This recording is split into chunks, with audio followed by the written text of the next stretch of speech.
U.S. Attorney General Merrick Garland on Friday denied allegations by an Internal Revenue Service whistleblower who said the high-ranking federal prosecutor tasked with investigating President Joe Biden's son Hunter was hindered by the Justice Department from pursuing more aggressive criminal tax charges.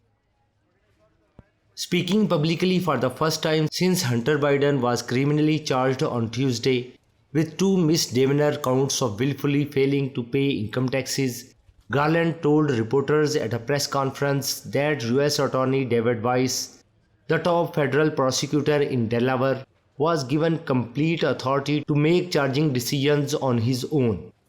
David Weiss was appointed by President Trump as the U.S. Attorney in Delaware and assigned this matter during the previous administration, Garland said. He was given complete authority to make all decisions on his own, the Attorney General added.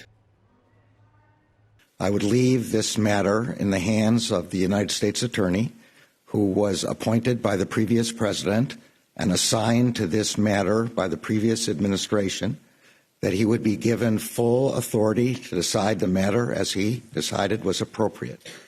That's what he's done. And if you have any further questions about that matter, you should direct them to the U.S. Attorney.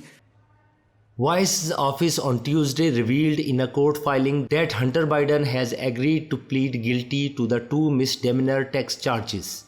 He has also agreed to enter into a pre-trial diversion program to avoid facing a more serious felony count of possessing a firearm while a drug addict.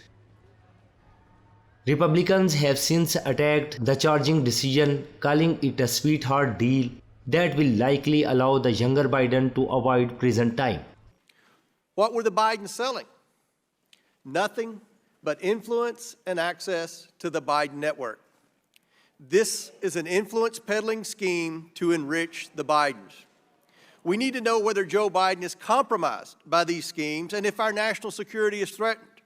The American people expect answers about whether the federal government is treating all taxpayers equally or if the wealthy and politically connected get special treatment. Our committees are working together to get to the bottom of this abuse of power and will work tirelessly to do so and to make sure it doesn't ever happen again. Americans should not have to accept 2 tiers of justice in this country. One if your last name is Biden, and one for everybody else. I want to thank both whistleblowers for coming forward publicly and for your testimony today. On Thursday, lawmakers in the U.S. House of Representatives revealed the transcript of an interview with Gary Shapley, an IRS criminal supervisory agent who worked on the Hunter Biden probe. Do you solemnly swear or affirm that the testimony you are about to give is the truth, the whole truth, and nothing but the truth, so help you God? Yes, I do. Let the record show that the witnesses all answered in the affirmative. Shapley said that the Justice Department slow-walked the case starting during the Trump administration and continuing through Garland's tenure. Based on my experience, I'm here to tell you that the Delaware U.S. Attorney's Office and Department of Justice handling the Hunter Biden tax investigation was very different from any other case in my 14 years at the IRS. At every stage, decisions were made that benefited the subject of this investigation. For example, prosecutors concealed contents of Hunter Biden's laptop from investigators. DOJ slow-walked steps to include interviews, serving document requests, and executing search warrants. Warrants that were ready as early as April of 2020, but were delayed until after the November 2020 election and never pursued. Most notably, Shapley said investigators uncovered evidence of more serious tax crimes that could only be pursued in either Washington, D.C. or California. But when Weiss sought permission from Garland to be designated as special counsel so he could bring charges from anywhere in the country, his request was denied. In the Criminal Tax Manual, Chapter 10, found on the DOJ website, Tax Division policy states that cases involving individuals who fail to file tax returns or pay a tax, but who also commit acts of evasion or obstruction, should be charged as felonies to avoid inequitable treatment. In early August of 2022, federal prosecutors from the Department of Justice Tax Division drafted a 99-page memorandum. In so, they were recommending for approval felony and misdemeanor charges for the 2017, 18, and 19 tax years. That did not happen here, and I am not sure why. Garland denied the claim on Friday. Mr. Weiss never made the request to me, he said, adding that Weiss actually had more authority than a special counsel.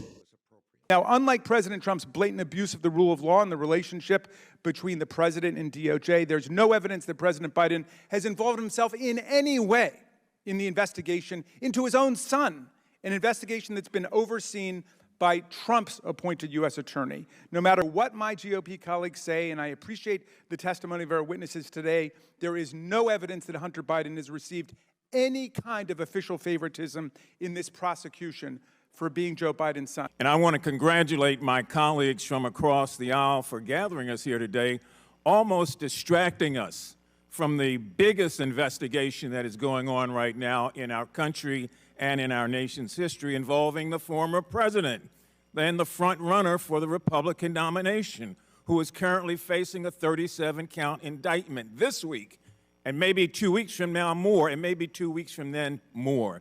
But we're spending our time talking about Hunter Biden, someone who has already pleaded guilty to not filing his taxes, having a gun charge. That's all for today's episode. Thank you for joining us. Don't forget to subscribe to our channel and hit the notification bell to stay updated on the latest news and investigations. Until next time, stay safe and stay curious.